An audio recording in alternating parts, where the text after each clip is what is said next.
So earlier this morning, there was an early screening of Mushoku Tensei Season 2, as you can see here, about like 13 hours ago, and it was a bunch of the cast, voice actors, and just animators, etc., kind of coming on board, talking about how they feel about, for instance, Mushoku Tensei Season 2, how they feel about their upcoming roles, introducing certain character designs, etc., and it's a legitimately good live stream, and even though I can't fully understand everything, because obviously I can't, understand Japanese, I do think that this is an incredible live stream to really just showcase how much love and passion is being put into the project of Mushoku Tensei. It is a labor of love. A lot of people love Mushoku Tensei, and I know a lot of people hate it, and I'm not going to dive into that controversy. I'm not. I'm not going to do it. It's not worth my time.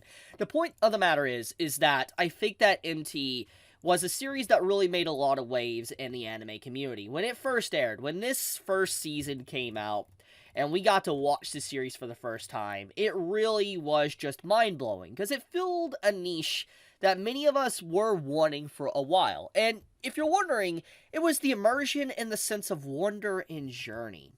When we think about what Mushoku Tensei did as a story, was it anything that was relatively groundbreaking in general? No. But what it did was, it hit someone with that sense of wonder and high fantasy. It was peak high fantasy. What do I mean by that? Well, when we think about just the story in general, it was about Rudy as a character journeying with his group, his guild pretty much, and exploring the world, getting to find a way home, figuring out what they need to do, etc. It was a adventure fantasy story, and we don't get something to this extent with that level of immersion often.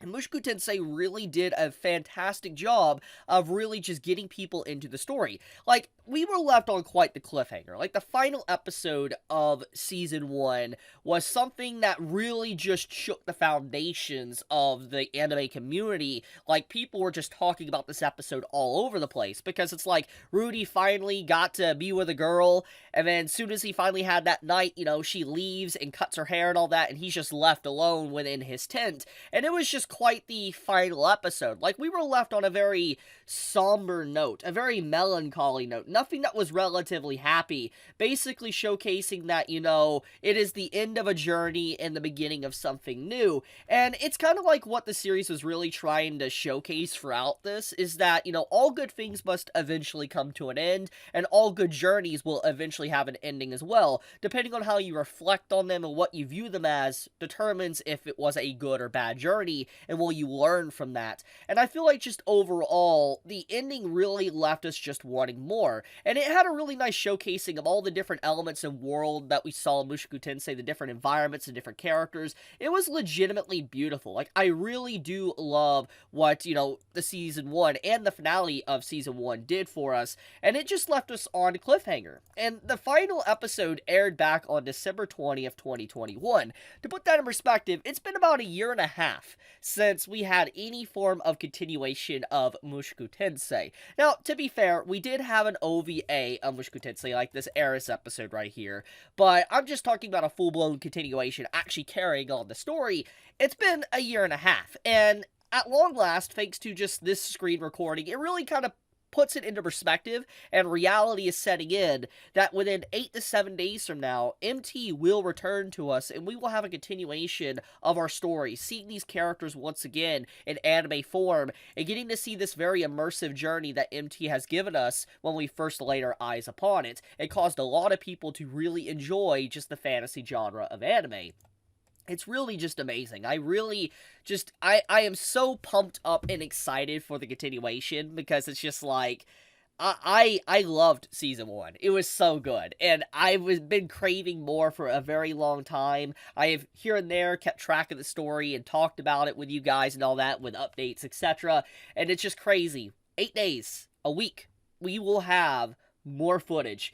Now, here's the thing. One thing to get everybody up to speed is that we have a new director. For instance, the director of Season 1 will be changed out for a new director for Season 2. And I know this is obviously worrisome for a lot of people, but when you actually look at the director for Season 2, like the staff that's going to be working on it, the upcoming director seems to have worked on quite a few big titles. Like, I mean, he's worked on ReZero, And ReZero, let's be honest, big series. It's a big thing to have on your record. He's worked on season 1 of Mushoku Tensei, so it shows that he has some pre-established knowledge of Mushoku Tensei. He's worked on SAO, which is one of the best seasons of SAO right there.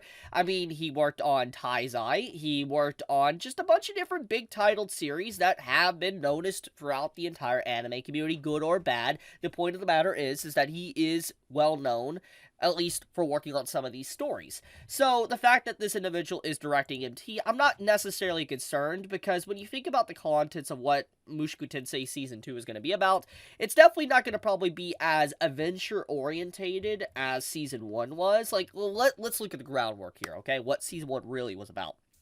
It starts off with introducing Rudy as a character and introducing the fundamentals of magic. And then learning more about Rudy's family situation, his mother and all that, and his relationship with Paul, and how he feels about his parents, if he even thinks of them as parents, or just as an individual friend. There's a very interesting origin story for Rudy as a character, and just the setup for the world of Mushoku Tensei. And when Rudy finally leaves his family home, the world opens up. He meets, his relatives and different friends, etc. He meets Eris, and then eventually, thanks to this little brief moment within the story, they're separated, and they are now in this catastrophe to where they have to figure out a way back home. And so Rudy has to journey with Eris and try to figure out a way to get back while being alive. And then most of the series after that is just them journeying through different environments and landscapes, trying to figure out a way back and, growing as individuals. It's a very beautiful story with a lot of adventure, a lot of wonder, a lot of immersion, and hell, I remember back, this episode 11, when, this episode came out, we had this beautiful animation and stuff and fights,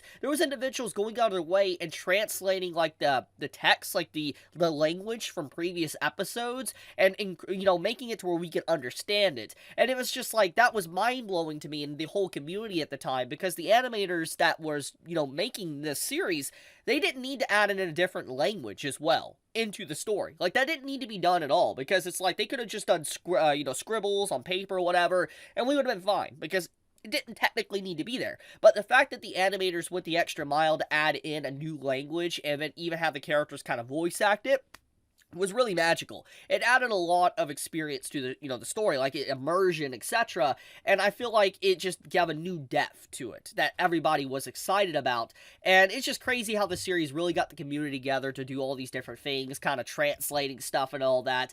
It was wonderful. And I'm so pumped. I'm so excited to see the continuation of this, because I love Mushoku Tensei, and I cannot believe finally we will get the continuation of just some of these scenes and all that we've been waiting for, dying for, and I'm curious to just see how the whole community reacts to it.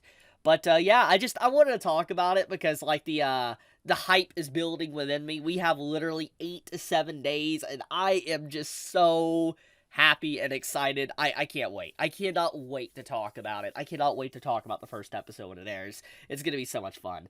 But I'm gonna leave it at that. Thank you so much. Tell me your thoughts though on how you felt about just the actual reveal, or the understanding that we are about to have more Mushoku Tensei in just, a week. How do you feel about that? What are you looking forward to the most with Season 2? Be honest in the comments below. But with that, be safe, everyone. Stay healthy. Chibi out.